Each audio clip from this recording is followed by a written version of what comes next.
She said that American soccer fans, most of them aren't smart. They don't know the game. They don't understand.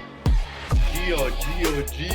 That guy gets spot show. Sports can take a lame gorilla, okay? Right, did you know that Arsenal died? These got me buzzing. Up the toppies. It's hard to up them anyway. I'm not even gonna comment on that. Welcome back. It's a Footy with the Boys. Your host, Mike Tracy, Your host and and joined by joined by Nick Valderrama. ew, Jared's here too. He's just remote today. Remote work day, Jared. Is that right? Hell yeah, remote he's work. infected.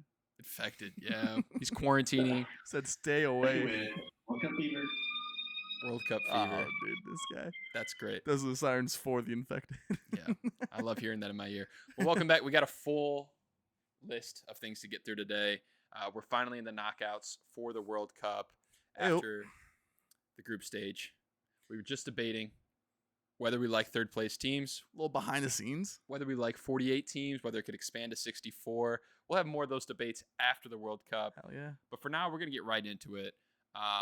Since we last were on the podcast, USA played their final group stage game, which they lost to Turkey 3-2. Any prominent people in the stands for that game? We're there.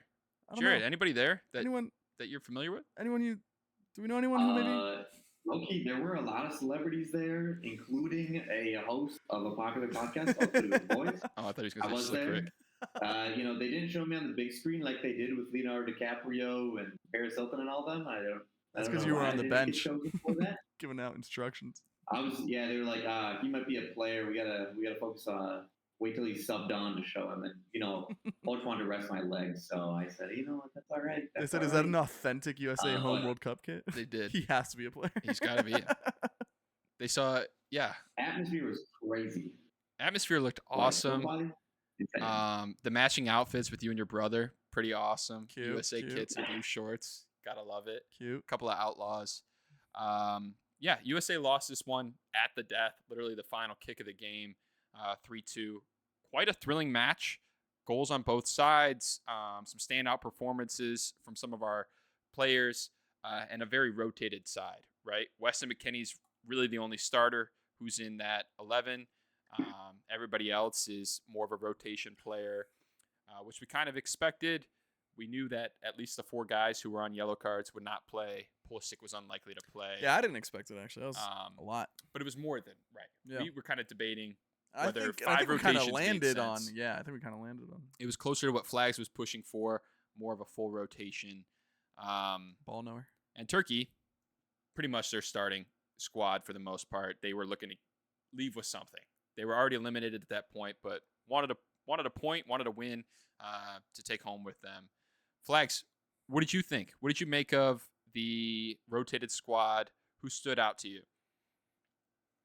Yeah, I think there's a couple ways to take it. I think some people are being more the glass half empty and being like, we lost our momentum, we lost the game, and that matters for something. So I do think the biggest concern with that is the public, the U.S. public's opinion of the U.S. men's national team.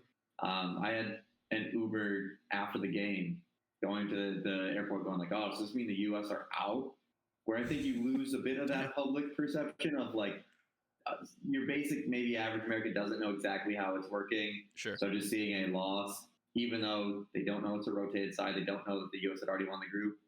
That's something that maybe throws people off of, oh, shoot, they did lose, rather than it being such a rotated squad. But in my opinion, I think it was, if you could tell me we won the group already, we rest everybody, and we come out, some of our bench players look good. I think you maybe figured out some bench players that aren't looking as great too, and that's also something effective. I think Epi and Weah didn't look the greatest. Weah, I was in awe of how bad he looked.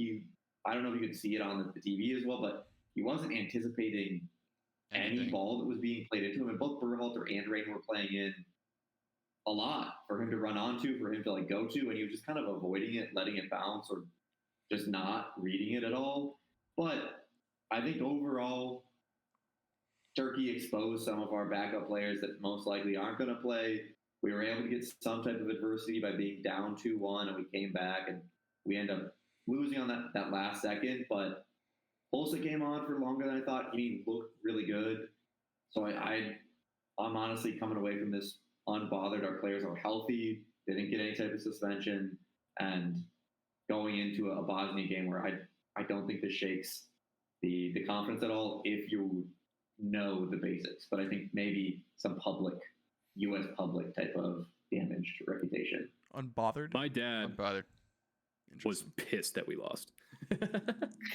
Yeah. I bet he was. Let's take a break here.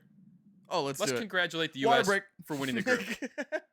Pochettino was Hydration break, asking hydration about where's the mentality at? What are we really getting at by being so down about this game? We should congratulate ourselves for winning the group, which I think is true. Yeah. Also, though, to be fair, like, didn't he get congratulated after the second game?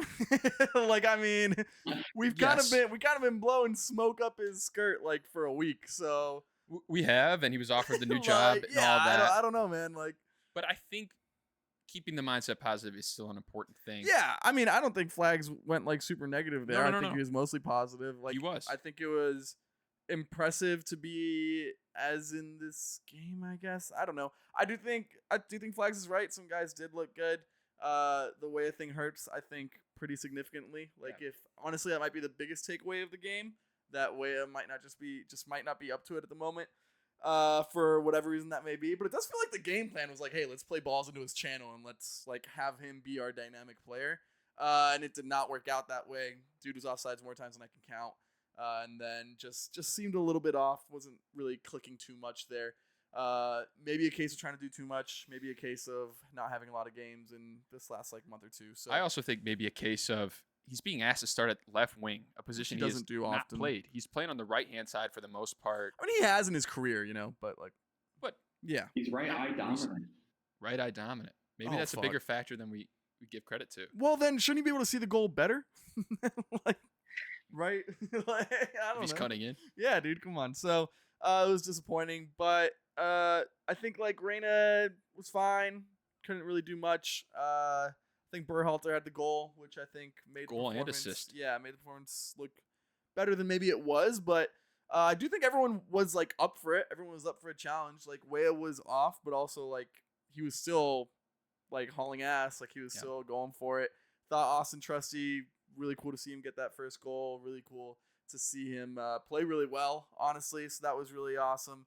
And it's nice to see that like mentality kind of shifts, because what you're actually looking at in this game, if you're starting 10 rotated people in there, is, hey, like, can I count on someone in a moment when we might need them? And I don't know if it totally answers that question, but I think it does answer, like, everyone's gonna be up for it, everyone's gonna be ready for the moment, and then whether or not they're able to deliver is gonna be a whole separate thing based on a bunch of different factors. But I mean, they battled their hearts out in a game that, again, like, statistically didn't mean anything, but is obviously a World Cup game at home, means a lot to a lot of people, and I think it showed for those players. So I was pretty encouraged by that. It does suck to give up that late goal, which I think maybe hurts the momentum a tad, but we've also seen like rotated sides from like friendlies and stuff, and then instantly the 11 comes in and turns it on. So I'm not too worried as far as how we will be. Obviously, we'll talk about Bosnia in a bit and the challenges they kind of present. But yeah, I mean, not the ideal way to close out the group, but at the end of the day, we won the group. A huge thing to say. Like, if you told me, hey, you win 2 games and you win the group, you take it? I'm like, yeah, absolutely. Dude, I'll take it in a heartbeat. I don't even watch them. Like, let's move. So big Spin moment zone? for the U.S. Is this the best possible thing that could have happened for the U.S.? No. You win the group. No. You win the group. Absolutely. You look amazing. The system still looks good in this. Like, it's not a problem of, the system looks awful. It's you can kind of tell it's Mackenzie had a bad game, Miles Robinson had a bad game. They're just not the greatest players. But Miles Robinson was like, we're kind of on Turkey. We never scored good. early. Set pieces look good. Pulisic got back and he's healthy. And we also get a little bit of extra, hey, we're not going to be complacent because we just lost the game. So there's maybe a little added hunger. Is it? No. Is it actually the best possible case scenario? No, the best possible case scenario is you won this game. win the game. And so, Yeah, a few things to get your guys' thoughts on before we leave this game and go into the preview. I thought Trusty and Berhalter both looked pretty good. I think those are suitable guys you could bring off the bench. Unfortunately, Trusty picked up that injury late, so we'll see what his status is on Wednesday. Yeah, do you know anything about that, Flags? Yeah, you talked to him? You get any scoop from the sideline like you did with Chris Richards? No, does not sound like No, it. he But died. that's a reasonable 12th and 13th guy. And I thought Aronson looked fine. He should have taken his chances No better. worries. Yeah. But, Let's talk about Aronson for a second, because oh my lord. Well, before we talk about Aronson, I want to say it looks like we chased the game, right? Poch brings on legitimate starters later in the game. He brings on Sergiño Dest. He brings on Tillman. He brings on Pulisic. Guys you think maybe would not play if you want to rest them. Is this him chasing the game? Is this him making sure that these guys are not going to get rusty between Wednesday? What is he trying to do here? And how does it impact the mentality, the psyche, that even though we bring on the starters, we're not able to get the win there? Yeah, I don't think it. I've heard that a lot of like him trying to go and get that win. I mean, he definitely wants to win. Like I said, like you want to go get that win. To me, it's I ride these guys really hard. I'm gonna make subs regardless, and my 10 subs are already playing. So I'm gonna sub these guys on, and they'll go play. And yeah, for Pulisic, I think especially it's like hey, let's get some fitness under him. I don't want his first minutes to be back when he hasn't played in 3 weeks or whatever. So a nice little opportunity for him against pretty good competition. Yeah. But like for everyone else, I think it's like, hey, I make subs anyways. This is kind of what I do. Let's get people on, and there's no one who isn't a starter basically on the bench already. So let's get these boys on there and let's just play it out. I also don't think like Pulisic came on and was really good. But I don't think anyone else was like going balls to the wall from the subs. You know, it felt at a 2-2 draw, kind of dead. Did. And then obviously they scored that late goal. So, you know, that's part of you not going all out.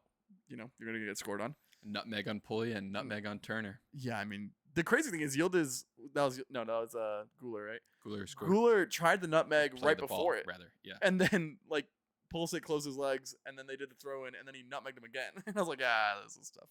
So, Fool me once. yeah, rough there. But honestly, like, I mean, good job. You got our left wing. Good job. So, yeah, I don't know if it was too much of like trying to get the win. Like I said, you definitely want to win the game, but the fact we didn't isn't detrimental in any way. Okay. One thing to leave you with. We still have not beat a European team in over a year now. I think it's 11 straight losses against European sides. Does that matter at all? Yeah, it matters a ton, but I don't know if it matters like Going into this game? yeah, going into this You know game what or it going means. into the Do you next think it's game. on their minds at all? No, I don't think so. Cause like Purdue. we're We're due, bro. We're due. Odds would say. I don't think it's on their minds because I also don't think it's that crazy of a stat. We haven't been a European team, but also we haven't been like a top 10 team or something like that, right? That's way more important of a stat than like a Yeah. European team. I don't really give a shit if you're from Europe or Africa or Asia or wherever it may be. The bigger part is we haven't beaten an elite team, and Turkey very clearly isn't an elite team anyways. So I mean, we were right there in that game with basically our entire B squad. Right. And I would argue some of our B squad members aren't even on this roster. So I think that stat doesn't matter too much. Hey, Bosnia's European, are they technically? Yeah. Like on the Yeah. like Eurasia kind of thing. So No, they're straight up European. I mean, Turkey's Eurasia. They're Yeah, like Turkey is a little bit they're- north. They're further west. Yeah. Um, Eastern Europe. Yeah, further east rather. Yeah. Let's go into the Bosnia game. Let's get into a full preview here. This is going to be an interesting game for us. Bosnia obviously was in the group with Canada. They drew with Canada. They also drew with Qatar. And did they also draw with Sweden? Was it 3 ties? No, they beat Qatar. They drew against Canada. They They beat Qatar. lost Lost to to Switzerland. Switzerland 4-1, Yeah, and then they beat That's pretty Qatar 2-1. They scored late on. So they ended on Was 4 it Qatar? Was it Qatar 3-1? 2-1? I don't know. It was 2-1. 3-1. Yes, they did score like 3-1. Yeah. Late. Notable players. Edin Dzeko, obviously, their talisman, 40-year-old. He probably won't be able to go 90 minutes. He's been playing sporadic minutes, hasn't started all their games, gets pulled around the 60th mark. He'll start though. If he does start, you'd assume he does. It's a big aerial presence, a guy they're going to be looking to target when they break. They have some youth on the wings. Esmir Baharakovic. I think I said that correctly. That guy. The Wisconsin boy on the wing. They play a straight up 4-4-2. So we've seen that already this tournament against Paraguay. They're not going to play the same as Paraguay. They don't really pack it in the same way. They can, but they don't as much. Yeah. But they'll defend the lead game. though. It won't be 0-0. Like they'll still try to play in the wings a lot. They will. It's a game we're probably going to possess a fair amount of the ball, you would think, which can be good for us. It could also be scary for us. It's not something we are known for. That's not our biggest strength. What do you think is a successful strategy going into this game? What should we target? Yeah, I mean, honestly, like their strikers don't really drop too much to defend. Dzeko being the ageless wonder that he is, still old though, doesn't really track back too much anymore. No. Their other striker like drops in creatively, but I don't know how much work he's done defensively. I haven't been like too locked in on their game. So what I mean to say by that is we're gonna have the like number advantage in the midfield very clearly. Yep. And so to me, like I think it's very simple. You just kind of have those guys interchange the way that they have been, and you keep looking for those opportunities to slip balls in behind, and you're going to be able, I think, to have some joy here. So I think that midfield three is going to be huge. I think they're going to also double up on Pulisic a lot, and so even more so that midfield three, he's going to be able to cut in and kind of find guys with a little bit more space.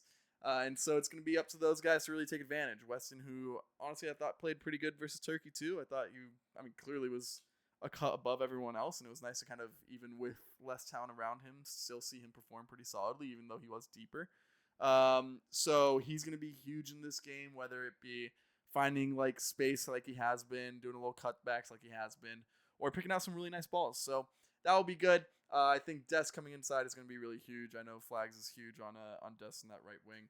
But ultimately, like the way we have been playing, especially in those first two games with the interchanges, with all kind of the midfield little, just moving around and finding open space and little flicks and little turns and all those little things, I think is going to have a lot of joy against this Bosnia team, which will be a tough out. But I think ultimately, if you just kind of stick to the game plan, should be good. I do think the biggest danger is going to be maybe our backline trying to force balls at certain times, because I do think that is when they're going to be able to break. Like you said, they do have good wingers. They do play well.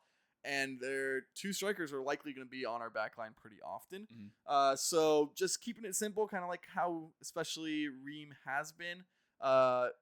Freeman has been great, does hold on to the ball a little bit long. So, I think just get the ball to your main midfield guys, and I think we'll find plenty of joy. Yeah, we should have a full starting 11. It looks like everybody's going to be available. We mentioned Trusty looking pretty good, Berhalter looking pretty good, Flags. Anybody you think really contended to give questions to Poch about changing up the lineup? Are we going to see the same one we saw in the first two games? I mean, I think any of the questions he had from last game is it's pretty hard to justify putting a new person into the lineup that we had against Paraguay. Epi obviously starts against Australia, but he hasn't, coded his name and a bunch of honor of his great performance. It's kind of been pretty standard or pretty pedestrian for his performances. Pretty so I think he goes straight back to lackluster. Yeah, that's a good word for it. But I think you just go back to that lineup that you had against Paraguay, and it's going to be a similar game to the Paraguay game, and it's going to be a similar game to the Australia game. Is they're going to sit back in a low block at their 4-4-2, and it's what they did when they weren't the favorites against Wales. It's what they did when they weren't the favorites against Italy. Both those games went 120 minutes. Mm-hmm. They went on penalties. It's what they did against Switzerland for 75 minutes. They allow one in, get a red card right after, and then the floodgates open to make it 4-1, so it looks worse. But it's kind of what they did. I think watching them against Qatar, they had a bit more of the dynamic wingers that I don't know if you see in this game. It's the Albegovic that's at Salzburg going to Leverkusen this summer. And then you have obviously the Appleton, Wisconsin native Esmir Baraktarovic, where they give a lot more the threat attacking wise, because obviously Dzeko and Demirovic don't have that pace up top for Bosnia. So I think it is going to be a lot of how far do they get back to potentially support defensively, because like we said, we're kind of creating that Dest, West McKennie, Alex Freeman kind of overloads on sides, or Jedi Pulisic on the other side. They're going to have to decide how much they want to sit back and how much they do want to release when they are counterattacking, because obviously we do have some athletes that they can catch up with, the likes of a Dzeko and a Demirovic. I don't think the strikers are necessarily the biggest change in terms of counterattacking. It's more of once they can get across in our set piece, they become more dangerous. Yep. But yeah, I think it's look out for what that starting lineup is. Obviously, they started Baraktarovic and Alibegovic against Qatar, and they were a lot more open. Qatar was able to get a bunch of chances. I mean, they almost came back and tied it up even before the half, and then second half they also had a bit of chances. But I just don't think Bosnia will be that open against the U.S. It's not going to be like that Qatar game. It's going to be a lot more like they did against Italy, like they did against Switzerland, where they kind of just lock down shop for as long as they can, try and make it go 120 minutes, see if they can nick one in, and if not, we're going to penalties. Right. So it'll be another test for the U.S. to break down a low block, which I feel like we've been saying every game that's really mattered, I guess, for the U.S. in this World Cup so far is against Paraguay, against Australia, and they've been able to figure it out. But once again, against Turkey, we kind of asked what would happen if we don't get an early goal and we get our second earliest goal of all time in the World Cup. So it's still a question that is unanswered of how does the U.S. respond if we don't immediately have a goal, we don't immediately have some momentum on our side. Being there against Turkey, even that goal, even though Turkey scored after, the whole crowd was still buzzing with every time there was a corner, it was a chance. And obviously that's a good thing, but it's also the crowd was into it because they saw a previous corner go in. And does that maybe help them out a little bit? So I think Bosnia will be a very tough test. They've been able to do against top teams before, like keeping Italy out. So it's a tough test. It's a knockout game. So it's going to be something. To that point, how important is getting an early goal? I mean, we talked about it. Yeah. Do you get nervous if we do not see one go in the first 20, 30 minutes, knowing that we might not have a guy off the bench who can create something? Oh, yeah. Yeah, buddy, I'm nervous Absolutely. today. Absolutely. And I think that's pretty natural. Yeah, I think the important question is, do they get nervous, right? Do these guys on the field get nervous? Right. Especially because, kind of like Flag said, like we have scored early in every single game. The Turkey game ended up being a little bit different, and it's nice to see like a different facet of their mentality being tested. Yeah, it's very important. I think like I always think it's one of the keys of the game, especially when you're playing against these low blocks. Like I've spent the last like 5 years as an Arsenal fan watching it. Like every game when you don't score early, the second half all of a sudden becomes a nail biter when you're the team who's supposed to win, like the United States. Make no mistake, they are going to be heavy favorites for this game. They are supposed to win, and the longer it becomes 0-0, the tighter everything gets. The harder it is to break teams down, the more belief the other team gets, and maybe the more you try to force it a little bit. Right. So this team has not been in that spot yet because they've been winning. So like all to their credit, not any bad way, but they haven't. So it'd be a different test if it does happen. Obviously, scoring early is going to be huge, especially because their keeper has kind of gotten like a reputation too of like being a penalty, kind of like Tim Krul-esque, kind of like a superhero in PKs, especially when we saw them qualify through this playoff format. So yeah, I don't know. PKs are his thing. I don't know what our mentality would be if we don't score early, or if God forbid we end up having to do a round of PKs. But I promise you, I don't want to find out. Like I'd much rather just get this done early, brother. Nor do I. And I think a big thing that should be consideration, I'm sure Poach is aware of, and these guys are aware of, the longer this game goes, the more advantage goes to Bosnia.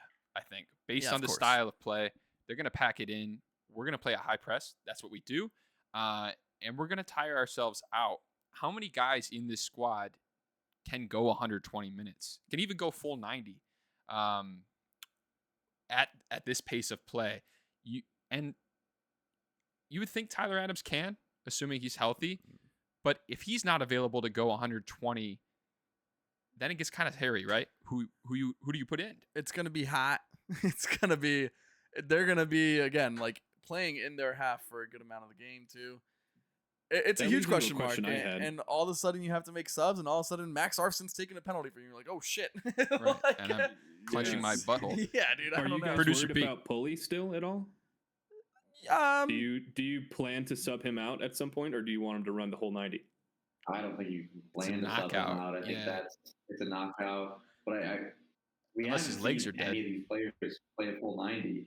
It's been Paraguay. You sub them off at halftime, and you kind of can rotate people because you're up, had control of the game. You don't need to be pressing as crazy. Against Australia, you're up 2-0. Once again, you're kind of seeing out the game towards the end. Turkey, yeah, you were down and you were chasing it. You get the equalizer right after halftime, so you're still going for it. But you're subbing in a bunch of the starters that you're not going to be subbing in that many bench players if it's, you're starting with your actual 11. So the fitness, I think, is a concern. I think there was whatever came out that the most distance run by players is the U.S. right now. They're running the most out of any team. It makes sense. So Watch it's- us play.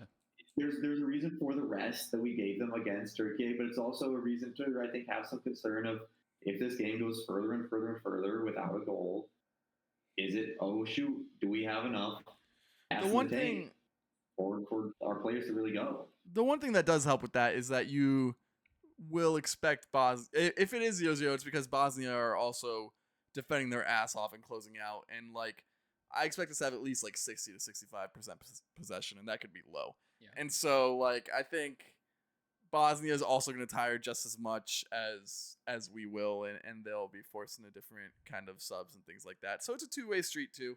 As far as Pulisic, like I mean, if he starts limping, then yeah, you think about taking him out, But other than that, he's your best player, and you leave him on. I think.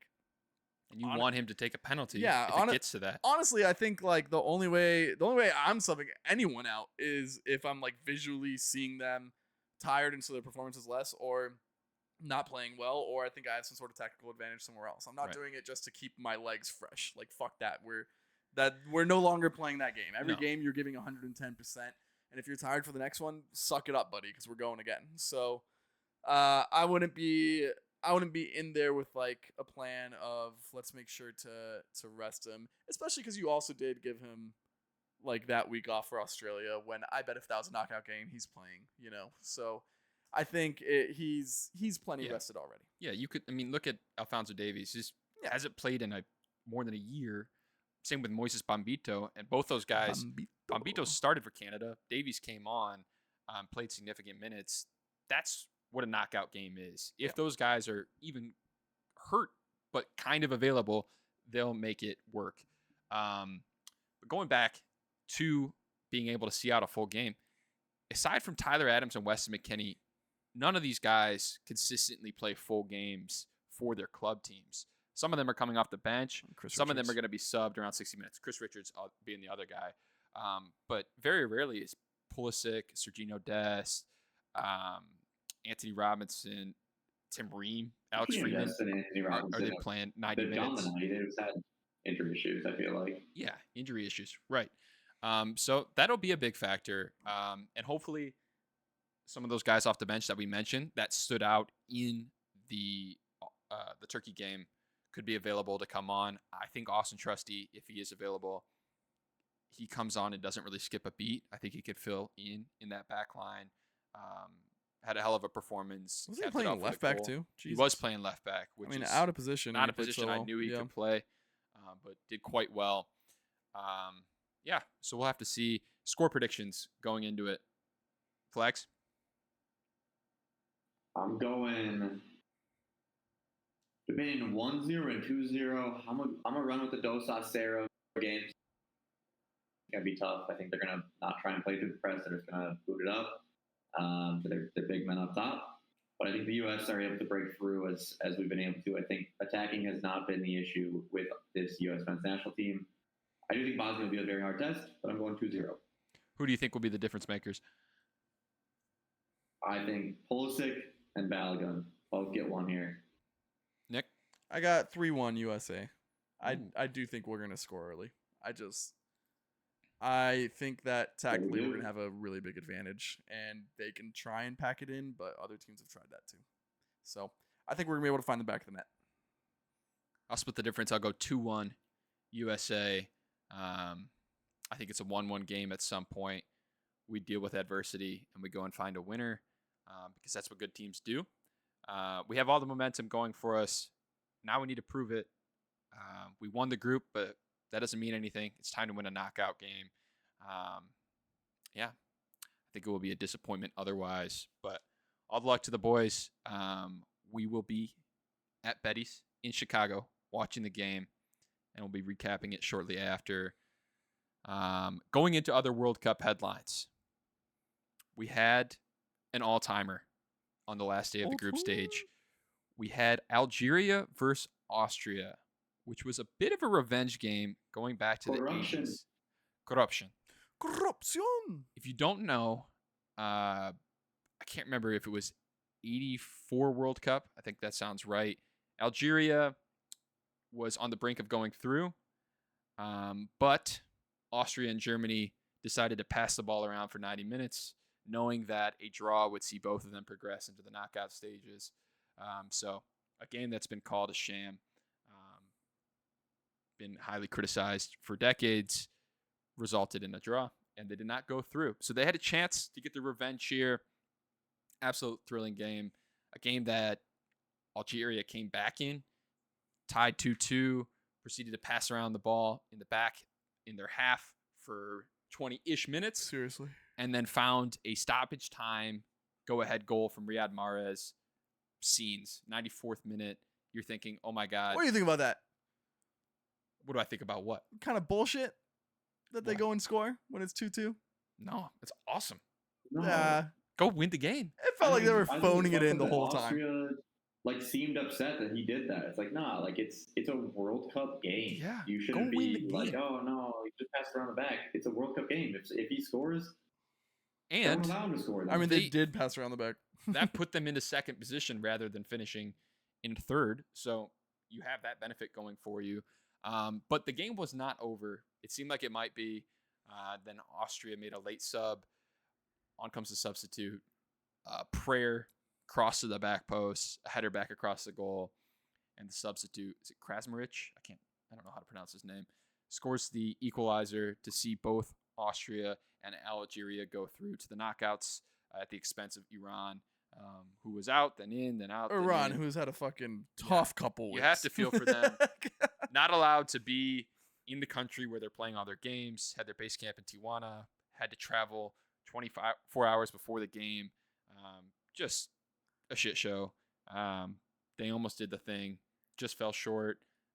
Almost won in their own right, beating Egypt on the last day, but then a goal that was called back when, man, that was close. Yeah. The only thing tighter was the Colombia one that was disallowed. Don't get me started.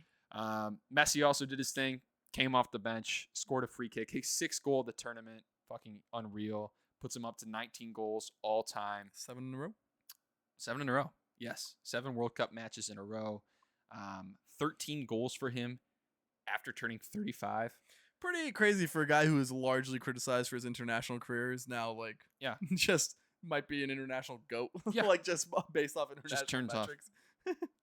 Yeah. Comes on in the 60th minute. Instantly the best player on the field. Scores a great free kick. Argentina will play Cape Verde in the knockouts. That'll on be a a fun collision matchup. course with group winners Colombia. With Colombia, yes. Could see a quarterfinal matchup there. We had the first knockout round yesterday. Co-host Canada played South Africa. The first time News of a game, honestly. It was. But it was a bit cagey as it was the first time either team had been in the knockouts. So Yeah. you understand it there. I thought both teams performed all right. Yeah. South Africa didn't create a whole lot, but possessed pretty well. Were defensively organized. A crazy turnaround from how they started the campaign. Looked like they might bomb out in the group stage. Looked horrible against Mexico there. But had a fair game here against Canada. And Game's a lot easier with 11 men.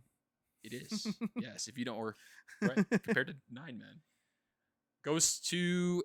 Looks like it's going to extra time. But then Canada, Estacio finds a winner in stoppage time to see Canada progress to the round of 16. Pretty awesome. It was not in Canada. It was actually in California, in LA there. Would have been in Canada, but Gotta win your group, gotta dog. win your group. Jesse Marsh giving a Oh, Jesse Marsh. post-game I speech. despise this You were guy, the bro. heroes of Canada. Was fairly good speech, but dude. you could tell he was playing to the TV cameras. He's just performative, bro. He's a bit I'm a performative. bit over it. That's what he does with everything. He's such a performative coach. Yeah. Like, Oh, you were dying for him. Shut up. But Flex. I mean, they did the thing, I which was, was but pretty he's cool. corny as hell. He is corny as hell. He is corny man. But we wish them the best as they progress to the next round. Other matchups today, we saw Japan and Brazil, a game that Brazil ended up winning 2-1. Some late heroics from Gabby Martinelli Martinelli, the Yeah, Arsenal Gabby. lad, playing centrally. playing as an 8. Yeah, You hear Ancelotti's like whole spiel about it after? I'm not. He was like, yeah, just like modern 8s like are asked to like press a ton, and like he's able to like carry the ball really well through midfield. And obviously like positioning will take a while, or will take some time. But he's an intelligent enough player that I think it's actually like a really good fit for him. And I was like, that's not a bad. You think Mikel Arteta's taking notes?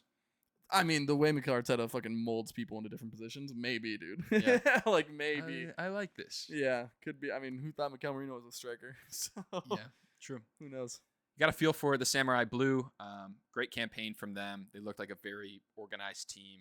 Scored a great goal early. Also, though, like they did sit back the instant they scored. Absolutely. Like, Yeah. Brazil was a better team here. They should have won. Yeah, Brazil has a star power. It saw them through. The other Arsenal man, Gabriel Magalhaes, get the assist to Casemiro. Who knew he could play that ball? Sexy Jesus little Christ! Left foot cross to the back post. What the hell? Brazil advances. The Seleção are still looking for their 6th star. And then the other knockout game that already finished saw Germany, the Giants, crash out against USA Group 3rd place, Paraguay. A team that USA beat 4-1, knocks out Germany in PKs. What a Jonathan Tah. crazy PK shootout. Germany soiled it. They missed 2 in the first 5, Ugh. and then they were got bailed saved. out. They got saved twice. They were bailed out. Yeah. Guy clearly missed the goal, Sanabria, and then Neuer makes a save to see them progress to sudden death. PKs, and then Jonathan Tah stands up, does his best Gabrielle impersonation, and sends it into row fucking Z. Florian Wirtz did nothing, by the way. That guy's the biggest fraud. No, he did look like a fraud. Yeah, dude. Julio Enciso picked up an injury in this game. His status will be Not up in good. the air for the next round. They'll play the winners of Sweden and France tomorrow. And then tonight, the game just kicked off. We have Morocco and Netherlands. World ranked 7 versus world ranked 8. Absolute banger matchup in the round of 32. Who you got? I'm taking Morocco. I think I got Netherlands. I'm going to take Morocco. The orange. For sure. I think The 1-0. Give me a Saibari goal. I think it's 1-1 in PKs. And Netherlands Yeah, wins. I think so. Flags? You're going to take I think Netherlands to win Yeah. a PKs when Yassine Bono's Yeah. the goalie? Yeah. All right. What do you say, Flags? 2-0 Netherlands. 2-0 Wow, Netherlands. that's disrespectful, honestly. Couple of Brabi goals. Robbie, my Score boy. beauty for me, Gakpo. Yeah. Let us know how you're feeling about the US's game on Wednesday. What other games you're feeling? Who do you think's going to win the World Cup? Why is it France? Why is it not France? Yeah. Any Shout out, final words? Shout out to Cafeteros who win the group and looked much better than Portugal the whole way. Absolutely. We're just gonna skip score predictions, whatever. Where Mike did an awful call last week. That's all you need to know. Oh, also- score prediction. No, let's go through them real quick. Do you want to? Yeah. I kind of want to I watch. called England to beat Ghana 5-0, but I forgot about the Ghana curse from the witch doctor, which resulted in a 0-0 game. The curse was lifted Curse was lifted. after the game. Shout Harry out. Kane is not our enemy. Shout out the witch doctor. Harry Kane found a goal against Panama at the very next. What was your prediction, I Nick? called 3-0 Netherlands Tunisia, and I think it was 3-1. So close. That's correct. And Flags? then my flags hit yours, right? What'd you say? What was your Flags prediction correct, last week? Croatia over Panama. 3-0 over Panama. There you go. 0. It was 1-0. That's all right. 1-0. Okay. You'll take the partial points. We move on. Predictions for this week, Nick? I'll go last. Flags? I'm gonna go Netherlands 2 over Morocco. I'm sticking Wow. with sticking Game with that's in the going moment. on now. All right, I'll go USA actually 3-1 over Bosnia. I like that call. 3-1 over Bosnia. Yeah. USA 3-1 Bosnia. Yeah. I'll go Mexico Wow. 2-1 over Ecuador. Wow. El Bold. Tricolor. Bold. Why not? Uh, They're playing in Mexico City. yeah, that will be sick. But That I mean, there's atmosphere is gonna be gonna plenty be of Ecuador insane. fans too. Yeah. Shout out real quick to our boy in the comments last week. Absolutely. Yeah, I forgot. Colton. You guys, can I fucking participate this year? What the Yeah. fuck, guys? Producer Yeah, Pete, what's please up, give guys? us your prediction of the week. God damn. Stop I'm riding bitching, with Colombia. speak up. We're gonna go There we with go. Colombia 2 over Ghana. There we go. That'll be a fun game. That will be a fun game. Friday. A couple of great fan bases right Hey, there. Columbia beat the Spurs. That'll be very good. But yeah, shout out to our boy in the comments, Was it Producer P. Something Find Ellis? his name. Colton Ellis? Just showing us love. Okay. We appreciate every comment that we get, every like we get, every dislike we get. We love Nah, the hate I don't as appreciate much as we this. love the likes. I don't know if we appreciate the dislikes. Oh, we love it. Engagement, baby. Sure, dude. Let us know why we were wrong. Let us know why we're right. Why our predictions are bad or they're good. We're going to be here the rest of the World Cup. We got a couple of weeks still. Wrap up the weekend of the 21st, I believe. So plenty of soccer left to go. Plenty of footy left to go. Yeah. Lots of predictions. Lots of games. It's just been a great World Cup. Hopefully, many more U.S. games. Many more U.S. Many more games. Colombia games. Yes, many more Colombia games. Hopefully, Hopefully. for our sake, That quarterfinal will be sweet. those are not at the same They meet in time. the final. Oh, yeah, that'll be rough. Colton Ellis. I mean, we just won't see each other. That'd be Civil War. Yeah, we just won't see each other. I'd be that Captain America and you'd be Iron Man. day. All right, bro.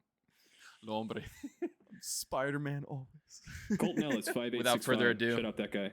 Shout out. Colton Ellis, also, by the way, random, is a goalie for the Buffalo Sabres. So if that's you, Same bro, guy? that's fucking sick. If if you're in our I Footy with the mean, Blitz comments, I'm instantly a Shout us Buffalo out. Sabres shout fan. out that guy.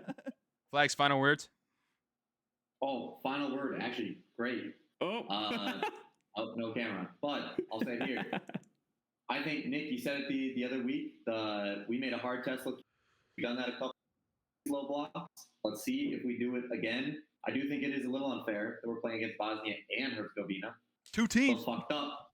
Two teams, but odds are always against us. We're the underdogs, so you know. Buddy, they're playing we never against expected 50 to win states. this. So now we can go out and win it all. Couple of colonies. Channeling that Georgia type of energy, Georgia football energy. Hell yeah. Always the underdog, even if you're favored. Hell yeah. All right. Up the bloody Americans. Up los cafeteros. Like, comment, subscribe. Hit us up with a video. Let us know what you think. Either way, we will see you with our reactions to this Bosnia and Ghana game next week. Until next time. Peace. Peace out. Let's go watch this game, dog. Give me Verge. Verge. Well done, lads.